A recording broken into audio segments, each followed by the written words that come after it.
Telling good movies and book सिरीजमध्ये आजची reel आहे गुड मूव्हीजबद्दल. जर तुम्ही फक्त इंडियन मूव्हीजच पाहत असाल किंवा आलेला असाल तर त्यामध्ये तुम्हाला नवीन गोष्टी काही बघायला मिळणार नाहीत किंवा काही अ, फक्त लव्ह स्टोरीज आणि क्राईम व्यतिरिक्त तुम्हाला जास्त काही पाहायला मिळणार नाही.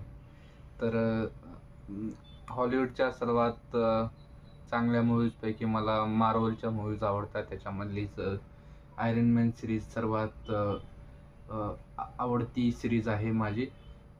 कारण की त्याच्यामध्ये काही फॅन्सी सुपर हिरोज वगैरे काही असले काही नाही दाखवलेले. त्यामध्ये आहे पण सगळ्यात आवडतं पात्र जो मेन हिरो पात्र आहे टोनी स्टार्क, जो एक नॉर्मल मनुष्य आहे ज्याने स्वतःच्या दिमागाच्या शक्तीने कितीतरी इनोव्हेशन्स केलेले आहेत आणि त्या टेक्नॉलॉजी शक्तीने तो अ, एक सुपर काय बोलू शकतो आर्मर किंवा एक स्टीलची बॉडी बनवतो, जी उडू शकते, जी लेझर अटॅक करू शकते आणि ज्याच्यामध्ये तुम्हाला ॲडव्हान्स AI गायडन्स सिस्टम आहे.